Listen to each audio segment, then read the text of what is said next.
നമസ്കാരം. എല്ലാവർക്കും എൻ്റെ ഓണാശംസകൾ നേരുന്നു.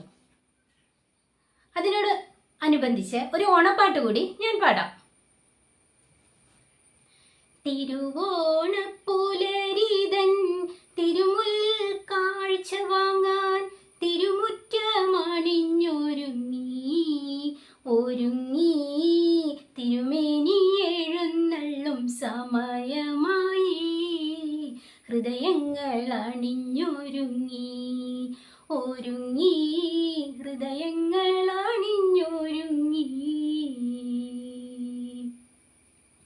ഉത്രാട പൂക്കും നിന്നുച്ചിയിൽ പൊൻവെയിൽ ഇത്തിരി പൊന്നുരുക്കി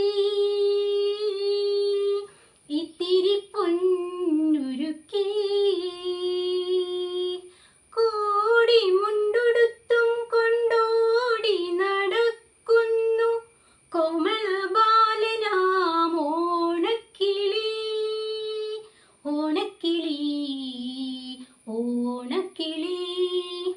തിരുവോണപ്പുലരിതൻ തിരുമുൽ കാഴ്ച വാങ്ങാൻ തിരുമുറ്റമണിഞ്ഞൊരുങ്ങി തിരുമേനി എഴുന്നള്ളും സമയമായി ഹൃദയങ്ങൾ അണിഞ്ഞൊരുങ്ങി ഹൃദയങ്ങൾ അണിഞ്ഞൊരുങ്ങി. അപ്പോൾ ഒരിക്കൽ കൂടി എല്ലാവർക്കും നല്ലൊരു ഓണം ആശംസിക്കുന്നു. അടുത്തതായിട്ട് നമുക്ക് നമ്മുടെ ക്ലാസ്സിലേക്ക് കടക്കാം. ഇന്ന് ഞാൻ പാഠഭാഗമല്ല എടുക്കുന്നത്, ഞാനൊരു മാതൃകാ ചോദ്യപേപ്പർ അതാണ് നിങ്ങൾക്ക് തരാൻ പോകുന്നത്. ഞാൻ തന്നെ തയ്യാറാക്കിയ ഒരു ചോദ്യപേപ്പറാണിത്. മുൻ കൊല്ലങ്ങളിലെ മാതൃക അനുസരിച്ചാണ് ഞാനിത് തയ്യാറാക്കിയിരിക്കുന്നത്. ഇതിലേക്ക് കടക്കുന്നതിന് മുമ്പ് ഞാൻ കുറച്ച് കാര്യങ്ങൾ നിങ്ങളോടൊന്ന് പറഞ്ഞുകൊള്ളട്ടെ. നമ്മുടെ പരീക്ഷയാണ് ഏറ്റവും ആദ്യത്തേത്. അതുകൊണ്ട് തന്നെ നമ്മൾ കുറച്ച് ടെൻഷനോട് കൂടിയായിരിക്കും പരീക്ഷാ ഹാളിലേക്ക് കടക്കുക. മലയാളം ആയതുകൊണ്ട് നമുക്ക് കൂടുതൽ എഴുതേണ്ട ഒരു സാഹചര്യം ഉണ്ട്. 2.5 മണിക്കൂർ സമയം കൊണ്ട് നമുക്ക് തന്നിരിക്കുന്ന ചോദ്യങ്ങളുടെ ഉത്തരങ്ങളെല്ലാം നമ്മൾ പേപ്പറിൽ എഴുതണം. അതിനു വേണ്ടിയിട്ട് നമ്മൾ ചെയ്യേണ്ടത് വളരെ വേഗത്തിൽ എഴുതുക എന്നതാണ്. വേഗത്തിൽ എഴുതണമെങ്കിൽ നമുക്ക് എഴുതി നല്ലൊരു ശീലം ഉണ്ടായിരിക്കണം. അതിനു വേണ്ടിയിട്ട് നിങ്ങൾ പരീക്ഷയ്ക്ക് മുൻപായിട്ട് സമയം കിട്ടുന്നതനുസരിച്ച് കുറേശ്ശെ എഴുതി പഠിക്കുക. അങ്ങനെ എഴുതുമ്പോൾ നമുക്ക് എഴുതാനൊരു വേഗത വരും. നമ്മുടെ കൈയക്ഷരം കുറച്ചുകൂടി നല്ലതായി വരികയും ചെയ്യും. ചെറിയ കുഞ്ഞുങ്ങളെ ആദ്യമായിട്ട് എഴുത്തിനിരുത്തുമ്പോൾ അവർ കരയുന്നത് കണ്ടിട്ടില്ലേ? അവരുടെ ആ കുഞ്ഞു വിരലുകൾ മണലിൽ എഴുതുമ്പോൾ വേദനിക്കുന്നത് കൊണ്ടാണ് അവരങ്ങനെ കരയുന്നത്. നമ്മളും ആ ഒരു കാലത്ത് അങ്ങനെ കരഞ്ഞിട്ടുണ്ടായിരിക്കാം. എന്തായാലും എഴുതുക എന്നത് വളരെ ശ്രമകരമായ ഒരു പണി തന്നെയാണ്. അപ്പോൾ എഴുതി പഠിക്കുക, അത് കൂടുതൽ പ്രയോജനം ചെയ്യും. മാത്രവുമല്ല, നമ്മുടെ മലയാളം ചോദ്യപേപ്പറിൽ ധാരാളം ചോദ്യങ്ങളുണ്ട്. ഒരുപാട് പേജുകൾ എഴുതേണ്ടതായിട്ട് വരും. അപ്പോൾ അതിനെല്ലാം സമയം നമുക്ക് വേണ്ടി വരും. അപ്പോൾ എഴുതി പരിശീലനം അത്യാവശ്യമായ ഒരു കാര്യമാണ്. ഇത്രയുമാണ് എനിക്ക് പറഞ്ഞു തരാനായിട്ടുള്ളത്. നമുക്ക് നമ്മുടെ ചോദ്യപേപ്പറിലേക്ക് പ്രവേശിക്കാം. എല്ലാവരും തയ്യാറാണല്ലോ? നമുക്ക് നമ്മുടെ ചോദ്യപേപ്പറിലേക്ക് പ്രവേശിക്കാം. 10ാം തരം തുല്യത മലയാളം മാതൃകാ ചോദ്യപേപ്പർ 2024. സമയം 2.5 മണിക്കൂർ. മാർക്ക് 60. ഒന്നാമത്തെ ചോദ്യം, പട്ടിക തയ്യാറാക്കുക. മുൻ കൊല്ലങ്ങളിലെല്ലാം പരീക്ഷയ്ക്ക് ഇതേ മാതൃകയിലുള്ള ചോദ്യം വന്നിട്ടുണ്ട്. ഇത് തെറ്റായ ക്രമത്തിലാണ് നമുക്ക് തന്നിരിക്കുന്നത്. 4 റോയും 3 കോളവുമാണ് ഇതിനുള്ളത്. വരികൾ അല്ലെങ്കിൽ സംഭാഷണം, കൃതി അല്ലെങ്കിൽ പാഠഭാഗം, രചയിതാവ്, ഇങ്ങനെ 3 കാര്യങ്ങളാണ് നമ്മൾ ശരിയായിട്ട് ചെയ്യേണ്ടത്. ആദ്യത്തേത് നോക്കാം. അതെ, എനിക്ക് ഭ്രാന്ത. ഇത്രയും കാലം ഈ നരകത്തിൽ താമസിച്ച ഭ്രാന്ത് വന്നില്ലെങ്കിലേ അത്ഭുതമുള്ളൂ. ഇത് ഒരു പാഠത്തിലെ സംഭാഷണ ഭാഗമാണ്. ആ പാഠഭാഗം ഏതാണെന്ന് ഒന്ന് ശ്രദ്ധയോടെ നോക്കുക. ഈ 4 എണ്ണത്തിൽ കല്യാണസാരി എന്ന പാഠത്തിലെ വാക്കുകളാണ് അത്. കല്യാണസാരി അതിൻ്റെ രചയിതാവ് ആരാണെന്ന് ഒന്ന് നോക്കൂ. ശ്രീജ കെ.വി. രണ്ടാമത്തേത്, കളിയും ചിരിയും കരച്ചിലുമാണ് കഴിയും നരനൊരു യന്ത്രമായാൽ അമ്പ പേരാറേ നീ മാറിപ്പോമോ ആകുലയാമൊരു അഴുക്കുചാലായി. ഒരു കവിതയിലെ 4 വരികൾ തന്നിരിക്കുന്നു. കവിത ഏതാണ്? ശ്രദ്ധിക്കുക. കവിത കുറ്റിപ്പുറം പാലം. അതിൻ്റെ രചയിതാവ് ഇടശ്ശേരി ഗോവിന്ദൻ നായർ. ക്രമത്തിൽ എഴുതുക. മൂന്നാമത്തേത്, മനുഷ്യാവസ്ഥയെപ്പറ്റി നമുക്കൊന്നും പറയാൻ പറ്റില്ല. ഏത് പാഠത്തിലെ വാക്കുകളാണ് ഇത്? ഒരു ചെറുപുഞ്ചിരി. ആ പാഠത്തിൽ കുറുപ്പ് പറയുന്ന സംഭാഷണമാണ് തന്നിട്ടുള്ള വാക്യം. ഇതിൻ്റെ രചയിതാവ് MT വാസുദേവൻ നായർ. അടുത്തത്, ഹന്ത ഈ ജാതിയെ ഹോമിച്ചൊഴിച്ചാൽ നിൻ ചിന്തിതം സാധിച്ചു രത്നഗർഭേ. ഏത് കൃതിയിലേതാണ് ഈ വരികൾ എന്നൊന്ന് ശ്രദ്ധിക്കുക. 3 ചോദ്യങ്ങളുടെയും നമ്മൾ ആൻസർ ചെയ്തു കഴിഞ്ഞു. അതുകൊണ്ട് തന്നെ നമുക്കറിയാം ദുരവസ്ഥയിലെ വരികളാണ് ഇതെന്ന്. ഇതെഴുതിയിരിക്കുന്നത് കുമാരനാശാൻ ആണ്. അപ്പോൾ ഇത്തരത്തിലുള്ള ചോദ്യങ്ങൾ ഇതിന് 6 മാർക്കാണ്. 4 ശരിയായിട്ട് എഴുതുമ്പോൾ നമുക്ക് 6 മാർക്കാണ് ലഭിക്കുക. ഈ 6 മാർക്കും നമുക്ക് ആ ചോദ്യപേപ്പറിൽ നിന്നും ശ്രദ്ധാപൂർവം ചെയ്താൽ ലഭ്യമാകുന്നതാണ്. അതുകൊണ്ട് ഈ മാർക്ക് ഒരിക്കലും നിങ്ങൾ കളയാൻ ശ്രമിക്കരുത്. ഓരോ ഭാഗവും ശ്രദ്ധിച്ച് ആൻസർ ചെയ്യുക. കോളം വരച്ച് എഴുതാൻ സാധിക്കുന്നില്ല എങ്കിൽ, അതിന് സമയക്കുറവ് ഉണ്ടെങ്കിൽ നേരെ എഴുതിയാൽ മതിയാകും. കാരണം നമുക്ക് എഴുതാൻ സമയം വളരെ പരിമിതമായിരിക്കും. അതുകൊണ്ട് തന്നെ ഇനി നമുക്ക് അടുത്ത ചോദ്യത്തിലേക്ക് കടക്കാം. അടുത്ത ചോദ്യം ഇതാണ്. 2 മുതൽ 5 വരെ ചോദ്യങ്ങൾക്ക് ശരിയുത്തരം എഴുതുക. 2 മുതൽ 5 വരെ ഓരോ ഉത്തരത്തിനും 1 മാർക്ക് ലഭിക്കും. നിങ്ങൾക്ക് ചോദ്യപേപ്പറിൽ തിരഞ്ഞെടുത്ത് എഴുതാവുന്നതാണ് കേട്ടോ. ശരി ഉത്തരവും തെറ്റുത്തരവുമായിട്ട് തന്നിട്ടുണ്ടാകും 3-4 എണ്ണം. അതിന് ശരി തിരഞ്ഞെടുത്ത് എഴുതാം. ഞാനിവിടെ അങ്ങനെ എഴുതുന്നില്ല, ഉത്തരം മാത്രമേ നൽകുന്നുള്ളൂ. പത്മിനിക്ക് പിറക്കാതെ പോയ കുട്ടി, അപ്പോഴെനിക്കും വല്യച്ഛനും ഇടയ്ക്ക് ഓടി കളിക്കുന്നത് പോലെ തോന്നി. ഇവിടെ കുട്ടി എന്നർത്ഥമാക്കുന്നത് എന്താണ്? പത്മിനിയുടെ വീട്. അടുത്ത ചോദ്യം, വാത്സല്യ ദുഃഖം എന്ന പദം ഒന്ന് വിഗ്രഹിച്ചെഴുതുക. ഈ രീതിയിലുള്ള ചോദ്യം നമുക്ക് പ്രതീക്ഷിക്കാവുന്നതാണ്. ഏതെങ്കിലും പാഠത്തിൽ നിന്നും ഇതുപോലെയുള്ള വാക്കുകൾ തന്നിട്ട് വിഗ്രഹിക്കാൻ ആവശ്യപ്പെടാം. ഇവിടെ ഉത്തരം വാത്സല്യമാകുന്ന ദുഃഖം. 4ാമത്തെ ചോദ്യം, കോക്കാഞ്ചിറയുടെ ചരിത്രം അറിയുന്നവരുടെ കൂട്ടത്തിൽ ഏറ്റവും ഓർമ്മശക്തിയുള്ളത് ആർക്കാണ്? അമ്മാമ്മയ്ക്ക്, ആനിയുടെ അമ്മാമ്മയ്ക്ക്. കുടിയൊഴിപ്പിക്കപ്പെടുന്നവർ എന്ന പാഠത്തിലെ ഒരു ഭാഗമാണിത്. 5ാമത്തെ ചോദ്യം, ശാസ്ത്രാവബോധം, ഇംഗ്ലീഷിൽ ഇതിനെ സയൻറ്റിഫിക് ടെമ്പർ എന്ന് പറയും. ഈ വാക്ക് സംഭാവന ചെയ്തതാര്? ഉത്തരം ജവഹർലാൽ നെഹ്റു. ഇനിയും 6ാമത്തെ ചോദ്യത്തിലേക്ക് കടക്കാം.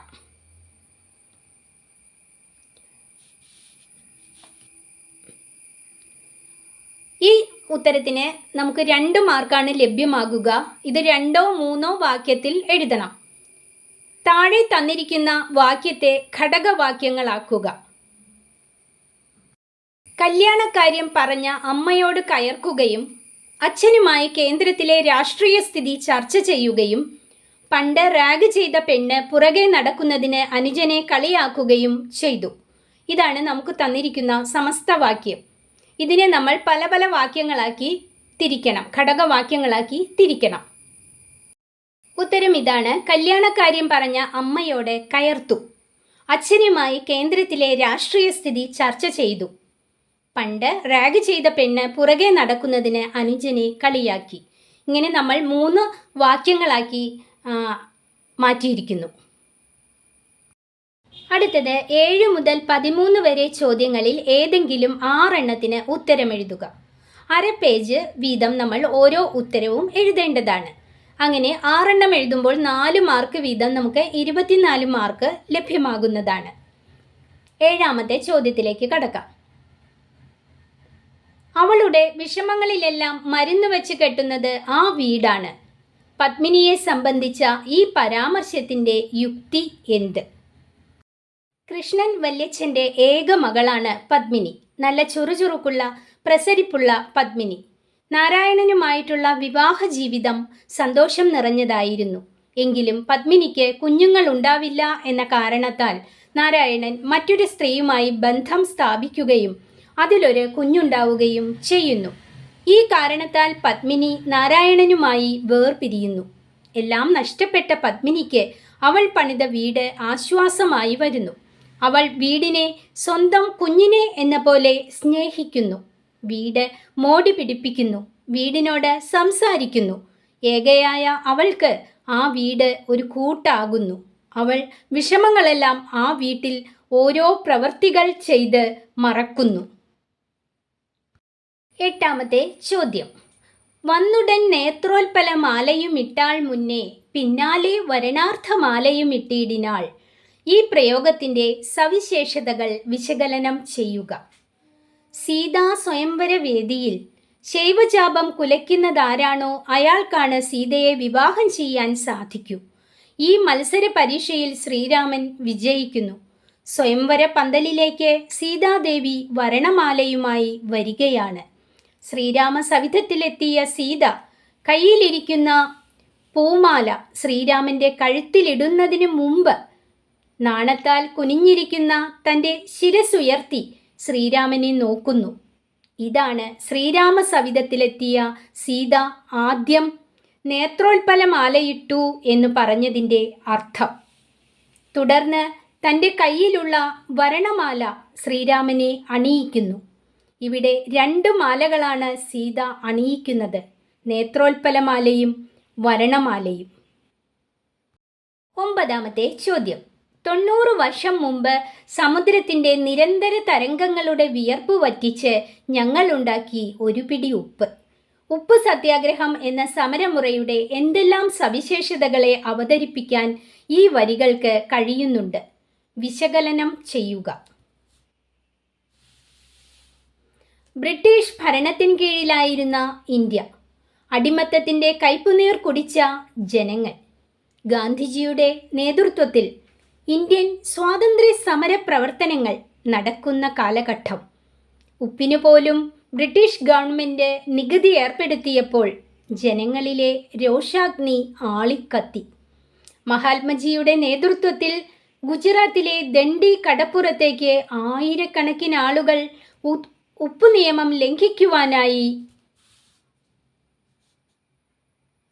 യാത്ര നടത്തി. ദണ്ഡി കടപ്പുറത്ത് നിന്നും ഉപ്പുവെള്ളം വറ്റിച്ച് ഉപ്പുണ്ടാക്കി ബ്രിട്ടീഷ് ഗവൺമെൻറ്റിനോട് എതിർപ്പ് പ്രകടിപ്പിച്ചു. ഹിംസാരഹിതമായ സമരമുറയാണ് ഗാന്ധിജി അവലംബിച്ചത്. വാളെടുക്കാതെയും തോക്കെടുക്കാതെയും തങ്ങളുടെ എതിർപ്പ് ഭരണാധികാരികളെ അറിയിക്കുവാൻ, അവർക്കെതിരെ ഭാരത മക്കൾ പ്രതികരിക്കുന്നുണ്ടെന്ന് മനസ്സിലാക്കുവാനും ഈ സമരം ഉപ്പു സത്യാഗ്രഹം മൂലം സാധിച്ചു. 10ാമത്തെ ചോദ്യം. വരികൾ വ്യാഖ്യാനിക്കുക. തേച്ചുമിനുക്കിയാൽ കാന്തിയും മൂല്യവും വാച്ചിടും കല്ലുകൾ ഭാരതാംബേ, താണുകിടക്കുന്നു നിൻ കുക്ഷിയിൽ ചാണ കാണാതെ 6-7 കോടിയുന്നു. ഉത്തരം നോക്കാം. ജാതി വ്യവസ്ഥയ്ക്ക് കേരളത്തിൽ വലിയ സ്ഥാനം നൽകിയിരുന്ന കാലം. താഴ്ന്ന സമുദായത്തിൽപ്പെട്ടവർക്ക് വിദ്യാഭ്യാസമോ ഉദ്യോഗമോ ലഭ്യമായിരുന്നില്ല. അവർ അടിച്ചമർത്തപ്പെട്ടിരുന്നു. ബുദ്ധിയും അറിവും വിവേകവും ഉള്ളവരായിരുന്നു അവരിൽ പലരും. വേണ്ടവിധം പരിരക്ഷണം ലഭിക്കാതിരുന്നതിനാൽ ഒന്നുമാകാനാകാതെ അവർ മൺമറഞ്ഞു പോകുകയാണുണ്ടായത്.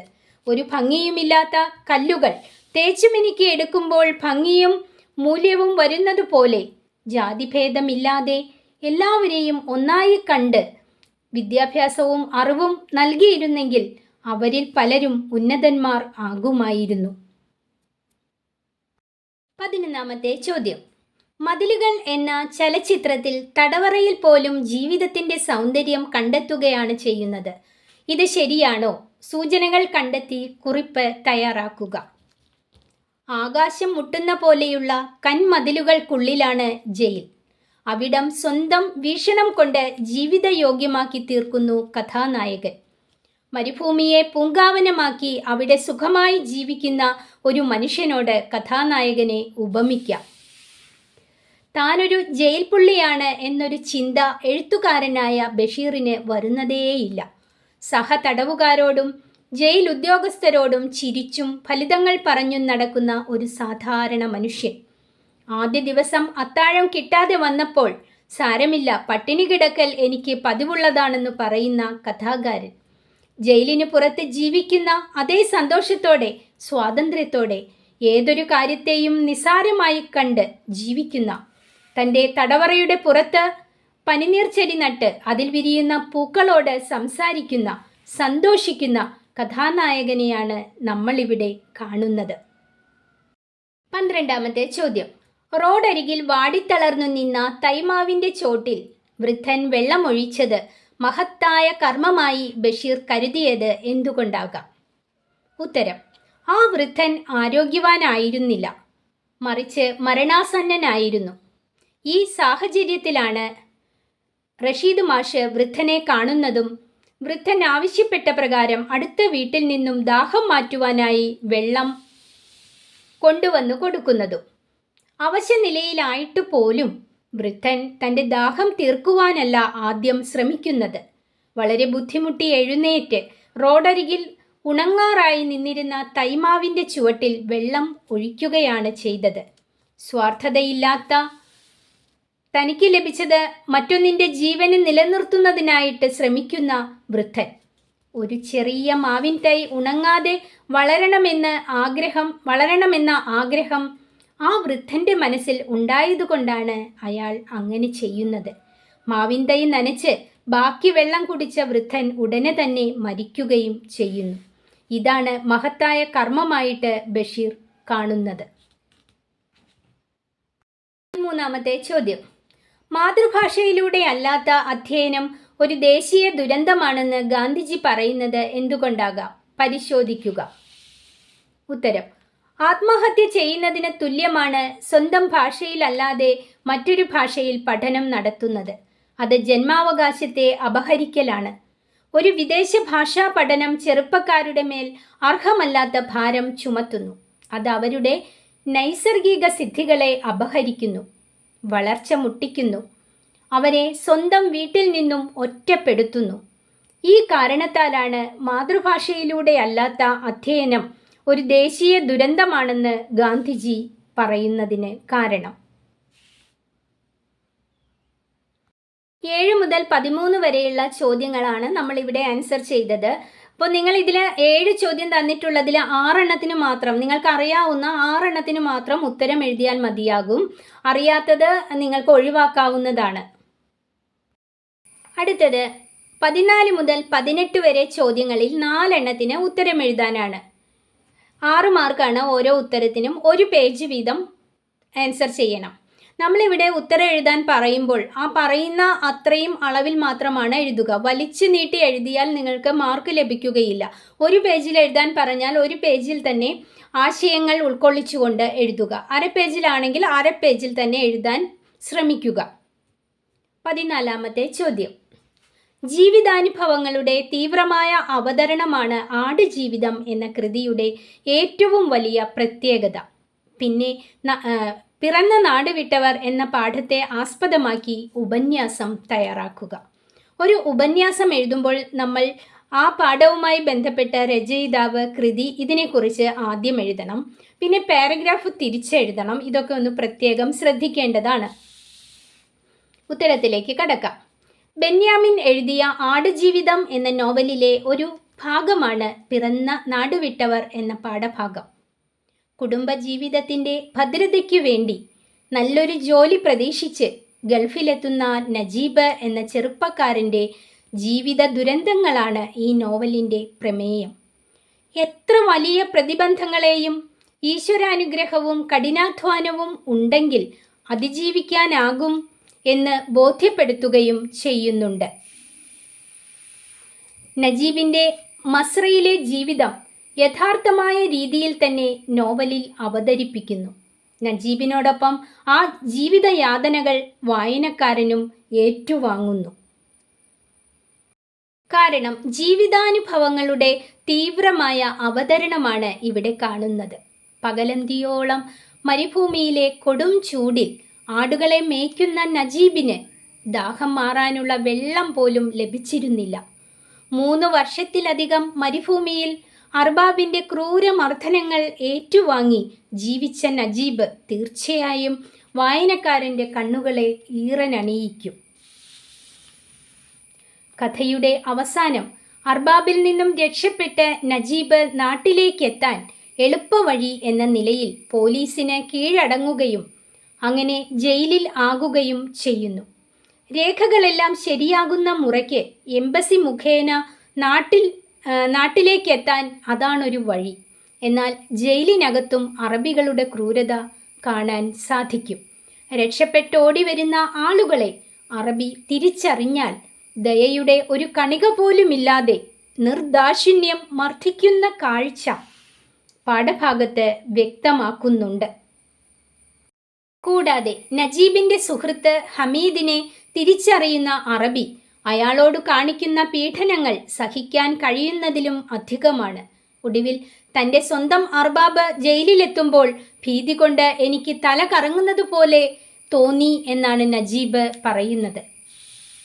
ചുരുക്കത്തിൽ ഈ നോവൽ ആദ്യാവസാനം നജീബിൻ്റെ ജീവിതത്തെ പച്ചയായി അവതരിപ്പിച്ച് അത് വായനക്കാരൻ്റെ മനസ്സിലേക്ക് ആഴത്തിൽ പതിപ്പിക്കുവാൻ നോവലിസ്റ്റിന് കഴിഞ്ഞിട്ടുണ്ട് എന്നത് സത്യം തന്നെയാണ്. നജീബിനോടൊപ്പം നജീബിൻ്റെ ജീവിതം നമ്മളും നേരിൽ കാണുന്നു, അനുഭവിക്കുന്നു, ആ വേദനകളിൽ പങ്കുചേരുന്നു. അടുത്ത ചോദ്യം ഒരു പേജിൽ എഴുതാനുള്ളത് 15ാമത്തെ ചോദ്യം. കഥാപാത്ര നിരൂപണമാണ്. ഒരു ചെറുപുഞ്ചിരി എന്ന പാഠഭാഗത്തെ അമ്മാളു എന്ന കഥാപാത്രം. ഒരു ചെറുപുഞ്ചിരി എന്ന സിനിമയുടെ തിരക്കഥയിലെ അവസാന ഭാഗമാണ് ഒരു ചെറുപുഞ്ചിരി എന്ന പാഠഭാഗം. പ്രശസ്ത എഴുത്തുകാരനായ MT വാസുദേവൻ നായരാണ് ഈ തിരക്കഥ എഴുതിയിരിക്കുന്നത്. ഈ സിനിമയിലെ നായിക കഥാപാത്രം തന്നെയാണ് അമ്മാളു. അവർ ഉത്തമയായ ഒരു കുടുംബിനിയായിരുന്നു. വിവാഹദിനം മുതൽ ഭർത്താവ് കുറുപ്പിനോടൊപ്പം സുഖദുഃഖങ്ങളിൽ പങ്കുചേർന്ന് ഭർത്താവിൻ്റെ മരണം വരെ ഇഷ്ടാനിഷ്ടങ്ങൾ മനസ്സിലാക്കി ജീവിച്ച അമ്മാളു. ഭാര്യാഭർത്താക്കന്മാരായ കുറുപ്പും അമ്മാളുവും കൂട്ടുകാരെ പോലെയാണ് ജീവിച്ചത്. എല്ലാവരെയും സ്നേഹിക്കാൻ മാത്രം അറിയുന്ന മനസ്സിൻ്റെ ഉടമയായിരുന്നു അമ്മാളു. കുറുപ്പിൻ്റെ ഏതൊരു തീരുമാനവും അംഗീകരിക്കുകയും ഇടയ്ക്കിടയ്ക്കുള്ള സൗന്ദര്യ പിണക്കങ്ങൾ നമ്മെ രസിപ്പിക്കുകയും ചെയ്യും. കുറുപ്പിനെ ചൊടിപ്പിക്കാനായി ആലൂരിന്ന് വന്ന കല്യാണക്കാര്യം ഇടയ്ക്കിടയ്ക്ക് പറയുന്നതും ഒടുവിൽ അതൊരു കള്ളക്കഥയാണെന്ന് പറയുന്നതും രസാവഹം തന്നെയാണ്. കുറുപ്പിൻ്റെ മരണത്തോടെ ഒറ്റപ്പെടുന്ന അമ്മാളു മക്കൾ അവരോടൊപ്പം ചെല്ലാൻ വിളിക്കുമ്പോൾ ഞാൻ എവിടേക്കും ഇല്ല കുട്ടികളെ എന്നാണ് പറയുന്നത്. താൻ ഒറ്റയ്ക്കല്ല, അച്ഛൻ ഈ ചുറ്റുവട്ടത്ത് എപ്പോഴും ഉണ്ടാകും, എനിക്കൊരു ബുദ്ധിമുട്ടും വരില്ലെന്നും പറയുന്നു. കുറുപ്പ് മരിച്ചെങ്കിലും ആ സാമീപ്യം വീട്ടിലും ചുറ്റുവട്ടത്തിന് ലഭിക്കുന്നു എന്ന് അമ്മാളു വിശ്വസിക്കുന്നു. കുറുപ്പിനെ അവർ വളരെയധികം സ്നേഹിച്ചിരുന്നു എന്ന് വ്യക്തമാകുന്നത് എൻ്റെ പ്രാർത്ഥന മറിച്ചായിരുന്നു. ഞാനുള്ളപ്പോൾ കഷ്ടപ്പെടാതെ വല്യച്ഛൻ പോണേ എന്ന് അത് ഈശ്വരൻ കേട്ടു എന്ന് മാലതിയോട് പറയുന്ന വാക്കുകളിൽ നിന്നാണ്. കുറുപ്പിൻ്റെ ഇഷ്ടങ്ങളും ചിട്ടകളും യഥാവിധി ചെയ്തു കൊടുക്കാൻ തനിക്ക് മാത്രമേ കഴിയൂ എന്ന് അവർ വിശ്വസിച്ചിരുന്നു. താനാണ് ആദ്യം മരിക്കുന്നതെങ്കിൽ അതെല്ലാം ചെയ്യുക ആരാണെന്ന് വിചാരിച്ച് അവർ ദുഃഖിച്ചു. ഒട്ടും കഷ്ടപ്പെടാതെ പോയത് ഭാഗ്യം എന്ന് അവർ ആശ്വസിക്കുകയും ചെയ്യുന്നു. 16ാമത്തെ ചോദ്യം. നിശബ്ദ വസന്തം ചൂണ്ടിക്കാണിച്ച പാരിസ്ഥിതിക ദുരന്തം ചർച്ച ചെയ്യുക.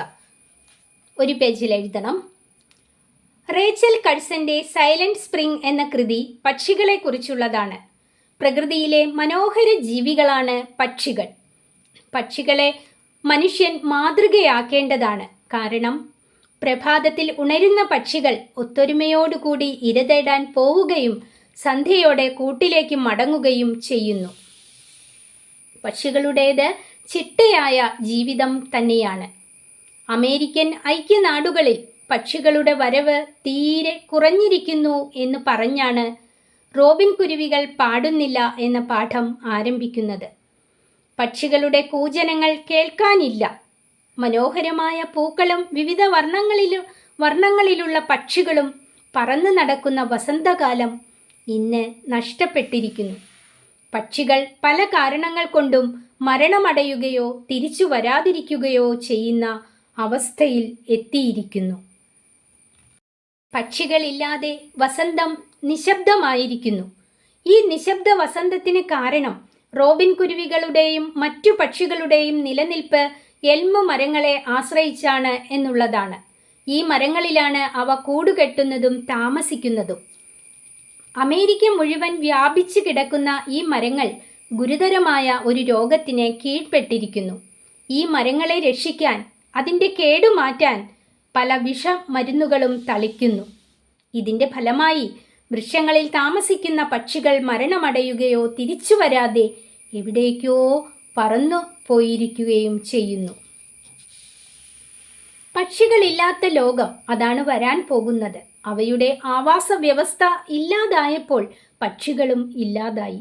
പക്ഷികളുടെ മനോഹരമായ കളകൂജനങ്ങൾ ഇല്ലാതായി. പ്രഭാതം നിശബ്ദമായി. പക്ഷികളെ സ്നേഹിക്കുന്നവർക്ക് ഇത് സഹിക്കാൻ പറ്റാത്ത അവസ്ഥയാണ് പ്രദാനം ചെയ്തത്. 7ാമത്തെ ചോദ്യം, കാവ്യഭംഗി വിവരിക്കുക. ഇടിവെട്ടിയിടും വണ്ണം വിൽമുറിഞ്ഞൊച്ച കേട്ട് നടുങ്ങി രാജാക്കന്മാർ ഉരകങ്ങളെ പോലെ, മൈഥിലി മയിൽപ്പേട പോലെ സന്തോഷം പൂണ്ടാൾ. വരികളുടെ കാവ്യഭംഗി വിശകലനം ചെയ്ത് കുറിപ്പെഴുതുക. ഈ ചോദ്യം പരീക്ഷയ്ക്ക് വരാൻ വളരെ സാധ്യതയുള്ള ഒന്നാണ് കേട്ടോ. ഉത്തരം, ത്രയംബകം എന്ന ശൈവജാപം കുലയ്ക്കുന്ന ആൾക്കു മാത്രമേ സീതയെ വിവാഹം കഴിക്കാൻ സാധിക്കൂ. സ്വയംവരത്തിന് എത്തിച്ചേർന്ന രാജാക്കന്മാരെല്ലാം ആ മത്സരത്തിൽ പരാജിതരായി. വിശ്വാമിത്രനോടൊപ്പം എത്തിയ ശ്രീരാമൻ വില്ലെടുത്ത് കുലയ്ക്കാൻ ശ്രമിക്കുമ്പോൾ ശ്രീരാമൻ്റെ ബാഹുബലത്താൽ ആ വില്ല് രണ്ടായി ഒടിയുന്നു. വില്ലൊടിയുന്ന ശബ്ദം ഇടിമുഴക്കത്തിന് തുല്യമാണെന്ന് പറയുന്നു. ശബ്ദം കേട്ട് രാജാക്കന്മാർ ഉരകങ്ങളെപ്പോലെ നടുങ്ങിപ്പോയി. പാമ്പുകൾക്ക് ഇടിമുഴക്കം ഭയമാണ്. അത് പേടിച്ച് മാളങ്ങളിൽ പോയി ഒളിക്കും. ഇവിടെ രാജാക്കന്മാരെ ഉരകങ്ങളോട് ഉപമിക്കുന്നു. എന്നാൽ വില്ലൊടിയുന്ന ശബ്ദം കേട്ട് മൈഥിലി മയിൽപ്പേട പോലെ സന്തോഷിക്കുന്നു. കാരണം മയിലിന് മഴയ്ക്ക് മുമ്പുള്ള കാർമേഘം നിറഞ്ഞ ആകാശവും ഇടിമുഴക്കവും പ്രിയമാണ്. മയിൽ നൃത്തം ചെയ്യുന്നത് അപ്പോഴാണ്. 18ാമത്തെ ചോദ്യം, ഒരു പേജിൽ എഴുതാനുള്ളത്. നിങ്ങൾക്കിഷ്ടപ്പെട്ട കലാമൂല്യമുള്ള ഒരു ചലച്ചിത്രത്തിന് ആസ്വാദനം തയ്യാറാക്കുക. ഞാൻ ഈ പാഠം എടുത്തപ്പോൾ നീലക്കുയിൽ എന്ന ഒരു ചലച്ചിത്രത്തിൻ്റെ ആസ്വാദനം നിങ്ങൾക്ക് നൽകിയിട്ടുണ്ടായിരുന്നു. ഇവിടെ ഇപ്പോൾ ഞാൻ ചെമ്മീൻ എന്ന സിനിമയാണ് തരുന്നത്. തകഴി ശിവശങ്കരപ്പിള്ളയുടെ ചെമ്മീൻ എന്ന നോവലിൻ്റെ ചലച്ചിത്രാവിഷ്കാരമാണ് ചെമ്മീൻ എന്ന ചലച്ചിത്രം. രാമു കാര്യാട്ടാണ് ഈ ചലച്ചിത്രത്തിൻ്റെ സംവിധായകൻ. 1965 ഏറ്റവും മികച്ച ചിത്രത്തിനുള്ള രാഷ്ട്രപതിയുടെ സുവർണ കമലം ഈ സിനിമയ്ക്ക് ലഭിക്കുകയുണ്ടായി. ഒരു മത്സ്യത്തൊഴിലാളിയുടെ മകളായ കറുത്തമ്മയും മത്സ്യവ്യാപാരിയുടെ മകനായ പരീക്കുട്ടിയും തമ്മിലുള്ള പ്രണയം ഈ ചലച്ചിത്രത്തിന് മാറ്റുകൂട്ടുന്നു. കേരളത്തിൻ്റെ തീരപ്രദേശങ്ങളിലെ മുക്കുവ സമുദായത്തിൽ ഉണ്ടായിരുന്ന സ്ത്രീ ചാരിത്ര്യവുമായി ബന്ധപ്പെട്ട ഒരു വിശ്വാസമാണ് ഈ സിനിമയുടെ കഥാതന്തു. വിവാഹിതയായ സ്ത്രീ ഭർത്താവ് മീൻ പിടിക്കാനായി കടലിൽ പോകുമ്പോൾ വിശ്വാസവഞ്ചന കാട്ടിയാൽ കടലമ്മ ഭർത്താവിനെ കൊണ്ടുപോകും എന്നാണ് വിശ്വാസം. കറുത്തമ്മയായി ഷീലയും പരീക്കുട്ടിയായി മധുവും പളനിയായി സത്യനും ഇതിൽ അഭിനയിക്കുന്നു. ഈ ചലച്ചിത്രം ഒരിക്കൽ കണ്ടാൽ നമ്മൾ ഈ കഥാപാത്രങ്ങളെ ഒരിക്കലും മറക്കുകയില്ല. കാരണം ആ നടീനടന്മാർ കഥാപാത്രങ്ങളെ ഉൾക്കൊണ്ട് ജീവിക്കുന്നതായിട്ടാണ് നമുക്ക് തോന്നുക. പ്രണയത്തിൻ്റെ ഭംഗി ഈ ചലച്ചിത്രത്തിൽ അതുല്യമാണ്. മുക്കുവൻ്റെ ആചാരങ്ങൾ, വിശ്വാസങ്ങൾ, അനുഷ്ഠാനങ്ങൾ ഇവയെല്ലാം ഈ സിനിമയിൽ ആവിഷ്കരിക്കുന്നുണ്ട്. പട്ടുപോലെ മിനുസമുള്ള സിനിമ ഈസ്റ്റ്മാൻ കളറിൽ മലയാളികൾ ആദ്യമായി കണ്ടു. വയലാറിൻ്റെ രചനയിൽ വിരിഞ്ഞ മാനസമൈനേ വരൂ മധുരം നുള്ളിത്തരൂ, കടലിനക്കരെ പോണോരെ കാണാപ്പൊന്നിനു പോണോരെ, പെണ്ണാളെ പെണ്ണാളെ കരിമീൻ കണ്ണാളെ തുടങ്ങിയ ഗാനങ്ങൾ മലയാളിയുടെ മനസ്സിൽ എല്ലാ കാലത്തും നിറഞ്ഞു നിൽക്കുന്നത് തന്നെയാണ്. അപ്പം ഇത്രയും ചോദ്യങ്ങളാണ് നമുക്ക് ഇപ്പോൾ പറഞ്ഞു തരാനായിട്ടുള്ളത്. അപ്പം ഇതേ അവസ്ഥയിലായിരിക്കും ചോദ്യപേപ്പർ വരിക. ഇത് ഞാൻ ആൻസർ ചെയ്തപ്പോൾ തന്നെ നിങ്ങൾക്ക് ബോധ്യം വന്നിട്ടുണ്ടാകും എത്രമാത്രം നമ്മൾ എഴുതി തീർക്കണമെന്ന്. ഒരുപാട് എഴുതാനായിട്ടുണ്ട്. അതുകൊണ്ട് വളരെ ഞാൻ ആദ്യം പറഞ്ഞതുപോലെ ഒന്ന് എഴുതി പരിശീലനം നേടണം. പരീക്ഷയ്ക്ക് കൂടുതൽ വേഗതയിലും നല്ല കയ്യക്ഷരത്തിലും എഴുതാനും ശ്രമിക്കണം. എന്നാൽ മാത്രമേ നമുക്കിത് പൂർണ്ണമായിട്ടും പേപ്പറിൽ എഴുതി കൊടുക്കാൻ സാധിക്കുകയുള്ളൂ. അപ്പോൾ ഈ ചോദ്യപേപ്പർ ചോദ്യങ്ങളുടെ ഉത്തരങ്ങളൊക്കെ ഒന്ന് വായിച്ചു നോക്കുക, മനസ്സിലാക്കുക. അപ്പോൾ അടുത്ത ക്ലാസ്സിൽ നമുക്ക് അടുത്ത പാഠവുമായിട്ട് വരാം. അതുവരെ എല്ലാവർക്കും നന്ദി, നമസ്കാരം.